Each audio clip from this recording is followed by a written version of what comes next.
conversation on tonight. And so I want to bring on next to have a quick little conversation with one of our couples, and I'm going to call them Team Chaplin.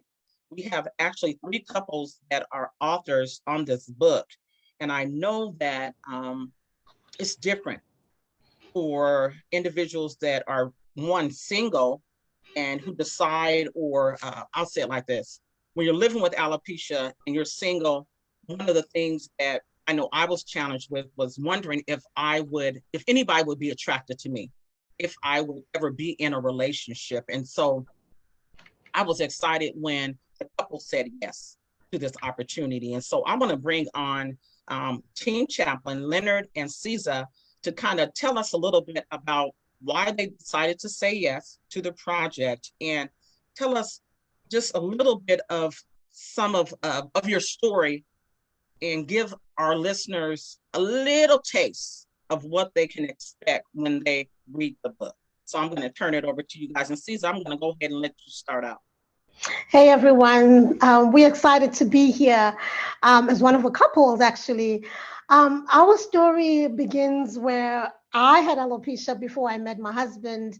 And as you can see, he's a man of a lot of hair. And of course, I was very embarrassed to even tell him that I have alopecia. I had not come out publicly to share. Only very few family and friends knew that I did not have any hair. And we met online, so we swiped left. Right, left. Yeah. And of course, I kept it quiet for a couple of weeks while we were just still talking. And before I met him in person, I actually said to him that, by the way, I don't have hair. I wear wigs.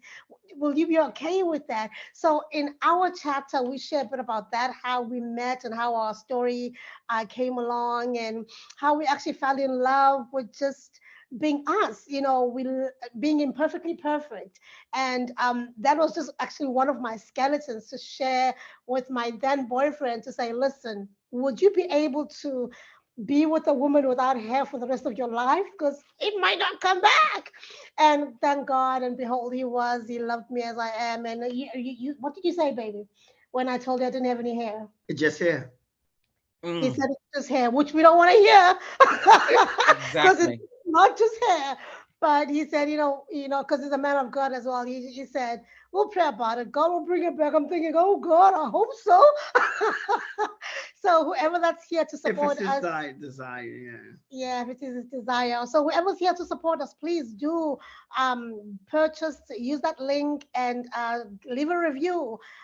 We'd love to read about our story and encourage other couples who, might be in this dilemma. I know a lot of people who want to share with their significant other, but they just don't know how. So we share a lot of tips on how to do that without making the other person feel uncomfortable. Exactly. I appreciate you sharing that. Now, Leonard, tell us, especially for the men that are here on tonight, what, what how did you decide to just look past the outer appearance of your wife? What made you say, you know what, it doesn't matter that she doesn't have hair? Talk to the men and talk to us about that, because we would really like to hear from you.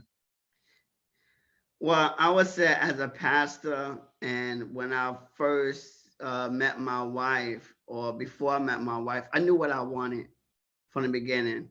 I knew the kind of woman I was looking for. It wasn't about the looks.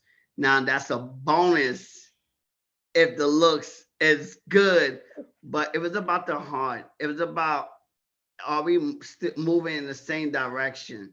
It was about purpose and assignment. Do we Mm, share the same goals and aspirations? Do we share the same dreams? And are we moving in the same direction? Because that's what I was looking for. I wanted someone where we can grow together and build mm, together, and we have the same ambitions and go. And so that's what I'm looking for. And like I told her, I knew with scripture, we are fearfully and wonderfully made, regardless yes. of what kind of condition you may have. And so Hmm. when you understand that you are fearfully and wonderfully made, and you got to understand sometimes our setback is only a setup for another comeback. And so when Yes. you realize that whatever you go through, it's just a setup for a comeback, because what God is about to do for you is greater than what you can see now. And That so is you just gotta awesome. go through the process, go through the journey. And like Mm-hmm. God wants you to, when like I told her, when the test is over, Mm-hmm. completed that course, when Uh-huh. you completed that assignment, if Mm-hmm. God wants you to get your hair back, then guess what? Your hair will grow back. But Yeah. while you in the journey, do all you can to fulfill that assignment so that other people can be blessed That is through awesome. you. That Yeah. is so awesome. So awesome. Thank you so much for sharing. And I think it's important, like you said, it has to be deeper, and you have to have that connection, and you have to understand that you have a purpose together, as a couple. And so I just want to thank you guys for saying yes to the vision and saying yes to the stories. And I have to acknowledge one of our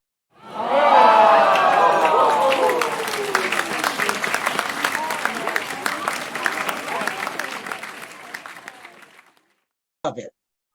Alopecia, don't stop nothing. I know that's right. Okay, Team Chaplins, what's your quote? Your encouraging quote. You're perfect in your imperfections, and you deserve to be loved with or without hair.